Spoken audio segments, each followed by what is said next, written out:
The reporter suddenly saw the security guard at the museum arguing with the curator. The guard was kicked out by the curator, but then, all right, now will you listen? Will you listen now? Are you? The curator was not afraid. Usually, Shanmu always does her job. At this time, a group of children ran in. No one cared about Shanmu at all. It turned out that Shanmu was fired. She just wanted to fight for 5 minutes and have a good talk with the curator. But the curator didn't give her a chance, so Shanmu took the key and closed all the doors and windows of the museum. Reporter Max was just here. She didn't choose to call the police, but let her assistant contact her superior and broadcast it immediately. What's going on here? I don't want that. After the superior agreed, she started the live broadcast. A man was kidnapped by hostages at the History Museum. Shanmu just wanted to go back to work. Even if the salary could have been lower, the accident would have occurred suddenly. Then why should I listen to you? How do I listen to you? Get back! Get back! You're pissing me off. She was going to scare him, but the bullet just hit the security guard Cliff. Are you okay? The live broadcast was big news. The assistant called an ambulance and asked Cliff about his injury. According to Max's report, there was a group of children and a teacher. At this time, Shanmu also saw the TV and just wanted to talk to the curator. Now she has accidentally become a kidnapper. That's it. Shanmu found Max very quickly. Then the TV station lost contact with the museum. Soon the ambulance and police car arrived. The TV station reporters rushed to the scene. This matter was quickly exposed. Shanmu didn't expect it. It seems that she will be unemployed forever. She blamed Max. Max said Shanmu's gunshot caused it. What's going on here? At this time, the phone rang. Max knew it was the police. He told Shanmu that if he thought for himself, he would say that hostage safety is to fight for yourself for some time. No excessive behavior will make everyone nervous. They will use extreme means. The police chief asked Shanmu for help. Shanmu didn't want anything. She cared about Cliff's injury. She explained that the gunshot was just an accident. She didn't know there would be children at the scene. She just wanted to talk to the curator. Then, as Max said, she delayed the time for herself. At this time, Shanmu was in a dilemma. Max told her that in addition to the police and reporters, there were also anxious parents and the public. The power of public opinion is great. Now Shanmu's trouble is big, because she kidnapped the child as a hostage. Those people must think that Shanmu is crazy. In the current situation, going out to turn herself in must be a prison. She will also be convicted of kidnapping. Now it's best to communicate with the outside world. Let them sympathize with Shanmu's experience. Max already has a way. He will be interviewed with a camera. Let Shanmu talk about the incident. The people outside are equivalent to a jury. Now Shanmu can only agree. When Max left, he suddenly found out that Shanmu not only brought a rifle, but also a bag of explosives. My brother-in-law used to clear stumps away on his farm. Why did you bring it here? Because I want Mrs. Banks to believe I'm serious. You think that's not enough? I want you to impress her. So what are you going to do with it now? I just want to go home, right? You don't need it anymore. I'll take it with me. No. Max left the museum. He did want to help Shanmu, but he also needed big news. He hopes that one day he can be transferred back to the New York headquarters. He told the police chief that Shanmu's explosives would be enough to turn this place into a flatland. In short, don't provoke him. Come here. Don't get cocky. You want to go in there and make a little TV show? Cooperate. Scratch my back instead. Notice that the cameras are on my back now, and your face is on all the channels. And when I go in front of the camera, I'll say that you're in charge. Good. Everyone has their purpose. Then explain the situation to the public. The kids had a lot of fun in there. In short, I hope you don't worry. The police chief also said that he would let the kids go home. The assistant reminds Max, don't talk to the press. Network orders? We're going national from now on. What's going on inside? Sorry guys, we've been following you. After various interviews, Max was taught by the assistant. We were number one. What happened with the guard? What? What do you mean? He left the camera and went to help her. He was hurt. So why didn't you take the camera if you're going to be so humane? Because I can't. What? Because I can't hold the camera and help somebody at the same time. Yes, and by not having your camera, we lost footage that nobody else would have had. You see, you have to decide whether you are going to. The intern assistant benefited a lot. Then Max got a phone call from the town hall. Oh, Jesus, Max. I sent you out for a piece of fluff and came back with a hostage situation. Well, I guess I'm just not one of your fluffy kind of reporters. You know, he's an average guy. He's married. He's got kids. Now he's a Terminator. The helicopter is hovering in the sky. There are countless reporters outside. Max smiles. Turn around and enter the museum. The mother has already chosen the girl to release. And Max suggests that in order not to let people take advantage of it, and let a black child go so that those racists have nothing to say. 2 children were released. The reporter continued to treat them. The 2 children almost went back, because they were going to be on TV. Max wanted to know the truth. It turned out to be because of the museum's financial support. The curator left the experienced Cliff, and the retired Shanmu didn't dare to tell his wife. He still wore his uniform and went out on time every day, like a fool. Then he found a place to stay for a day. But he never wanted to hurt the curator. The reason he brought a gun and explosives was just to get a few minutes of conversation time. I hope he will continue to work. Even if the salary is a little lower, Shanmu has 2 children. If he loses his job, he will lose his house and medical benefits. He will not be able to take care of his family. Other TV stations came to Shanmu's house. A stranger claimed to be Shanmu's co-worker. He said Shanmu was a weirdo. His temper is very grumpy. Shanmu's wife in the house has never seen this person. Shanmu's wife couldn't stand it. The wife didn't say much, because Max said he must only accept his interview. There was also a reporter who disguised himself and went to the hospital. He only interviewed Cliff's wife, and inside, the live broadcast officially began. He only shot a gun to attract the attention of the curator. Shanmu told the whole country about his difficulties. He apologized to his friend Cliff. He hoped to clear up the misunderstanding. The police could let him go home. Then the camera was transferred to the children. The children were very happy because they were on TV. I want to go. And then that's when that's it right there. Shanmu's redemption is extraordinary. That is to hope for everyone's forgiveness. Not long after, as expected by Max, the parents were no longer as anxious as during the day. The next morning, people started to lean towards Shanmu. But Shanmu didn't spare his heart. He was about to take a nap. The police chief called. Shanmu accidentally shot himself. He quickly explained to the police chief and said he didn't hurt anyone. The police chief kept his promise and hoped Shanmu would be over.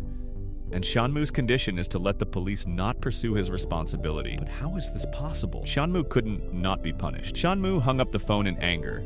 Then he turned around and walked to the children. He apologized to the children for his carelessness. He didn't let the children sleep well.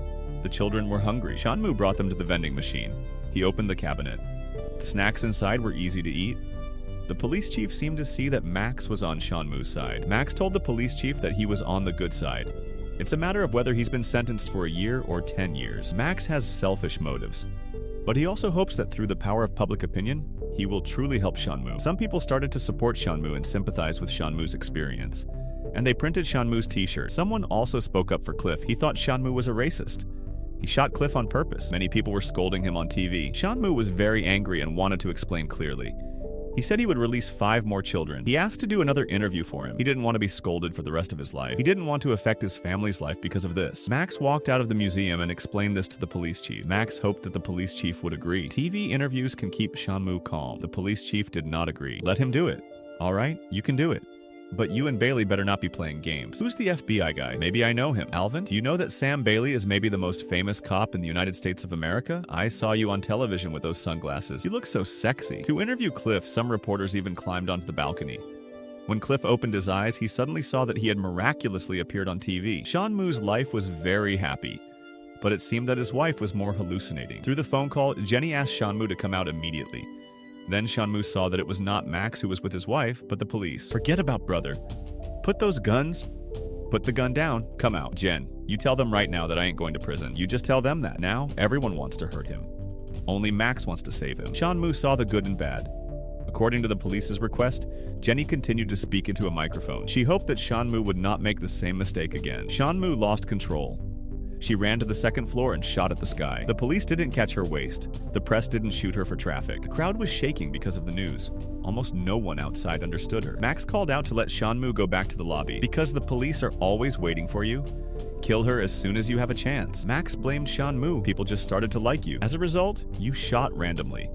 The image was destroyed all at once. Max went back to the car. He must find a way to make up for Shanmu's image loss. But Max got the news that his dead opponent, Holland, came from New York. It was because of Holland that Max was transferred here. Max knew that Holland must be here to steal the news, and he told his assistant that this news was theirs. No one can take it away. The assistant went to interview Shanmu's relatives. The pastor said Shanmu is very honest and kind. His friends think Shanmu has a good temper. For example, he was not angry after being teased.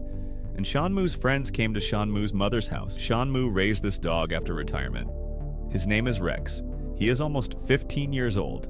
He almost died last year. Shanmu stayed with him all night.